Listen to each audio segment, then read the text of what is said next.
Bonjour à tous. Alors aujourd'hui dans la vidéo, on va parler législation.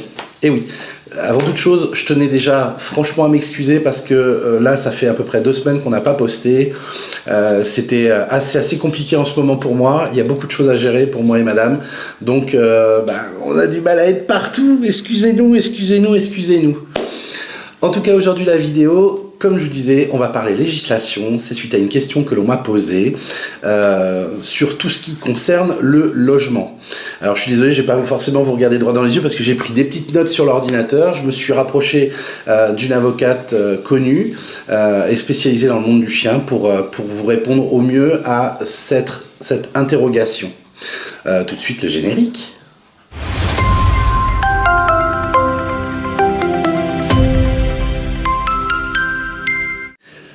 Alors, la question sur le logement. Donc, tout ce qui est l'animal de compagnie dans le logement. Alors, il est dit, le bailleur ne peut interdire à ses locataires la détention d'un animal familier dans l'habitation louée. C'est-à-dire que bien souvent, on peut voir des annonces quand on recherche un logement et il y a marqué « animaux interdits ». C'est totalement illégal. Alors, le mieux, bien sûr, quand c'est comme ça, c'est que vous ne dites pas que vous avez un chien, un chat, un cochon d'Inde, etc. Excusez-moi, c'est l'ordinateur de madame, il vient de se mettre en pause.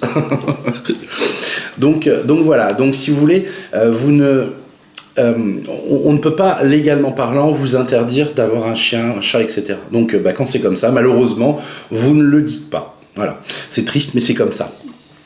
Alors aussi, votre propriétaire ou futur propriétaire ne saurait vous interdire de posséder un chien, quelle que soit la race, à la seule exception des chiens de première catégorie. Effectivement, si vous avez un chien de première catégorie, là, c'est beaucoup plus compliqué et effectivement, légalement parlant, vous pouvez être embêté. Bien évidemment, votre bail pourrait être remis en cause si votre chien causait des troubles aux occupants ou des dégâts à l'immeuble. Alors ça, c'est l'article 10 de la loi numéro 70-598 du 9 juillet 1970, modifié par l'ordonnance du 6 mai 2010. Je vous mettrai le lien, bien sûr, en définition, pour que vous puissiez aller voir ces textes de loi, etc. Donc concrètement, on ne peut pas vous interdire d'avoir un chien. Par contre, n'oubliez pas une chose, c'est qu'on est tous responsables de nos chiens. Donc si votre chien, il défonce une porte ou un mur, ou il mange un meuble, ou, vous savez, des fois, nos chiens, ils sont là, ils griffent, ils grattent sur la porte d'entrée, ça abîme le bois éventuellement, ou le PVC, le verre peut être rayé. N'oubliez pas que ça sera à votre charge. Après, si malgré la loi, le bailleur insérait dans une clause interdisant la détention d'un animal familier, cette clause serait réputée non écrite et donc inapplicable.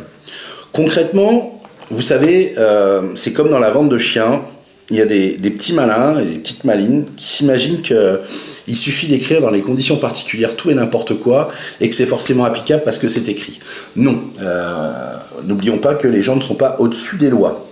Donc concrètement, si vous avez votre bailleur qui vous marque comme quoi il est interdit d'avoir un chien sous peine de rendre caduc le bail, il peut mettre ce qu'il veut. De toute façon, c'est pas reconnu, c'est pas valable. Voilà, c'est ce que ça veut dire. Le législateur ne donne pas une liste des animaux qu'il qualifierait de familiers.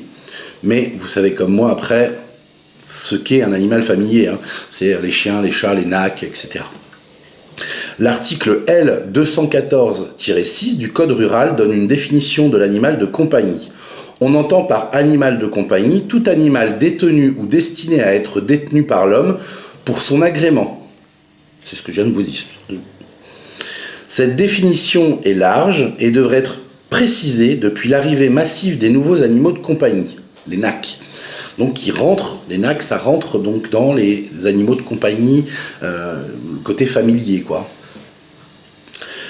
Cette appellation commerciale recouvre bon nombre d'animaux exotiques dont la détention nécessite un certificat de capacité pour l'entretien des animaux d'espèces non domestiques, les mygales, les scorpions, les pitons, etc.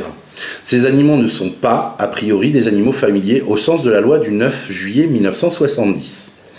Donc voilà, donc vous avez compris, grosso modo, on ne peut pas vous interdire d'avoir un chien, un chat. Par contre, si au niveau des chiens, vous avez un chien de première catégorie, alors je vous mettrai bien sûr la liste des chiens de première catégorie en définition, pour pas que vous fassiez avoir. Donc si vous avez un chien de première catégorie, ou assimilé à la première catégorie, et ben là par contre ça va être très très compliqué, ça peut se retourner contre vous.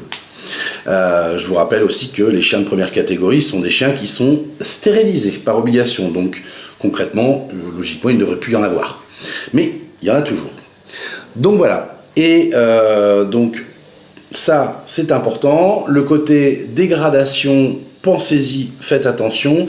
Si vous souhaitez être détenteur d'animaux spécifiques, comme je vous l'ai stipulé, les mygales, les scorpions, les pitons, et il y en a bien d'autres encore, hein, vous devrez être titulaire d'un certificat de capacité. Voilà, même si vous ne les élevez pas pour faire de l'élevage, etc., vous voulez simplement une mygale pour votre plaisir, et bien même être propriétaire d'une mygale vous oblige d'avoir un certificat de capacité pour ça. Voilà, donc je suis désolé, cette vidéo elle a été relativement courte aujourd'hui, mais j'espère que ce sujet vous aura intéressé parce qu'on me l'a plusieurs fois demandé. Je vous dis à très bientôt, n'oubliez pas, abonnez-vous, likez, partagez. Notre petit groupe Facebook est là aussi pour répondre à l'ensemble de vos questions si vous le souhaitez. Et moi je vous dis à très bientôt, salut!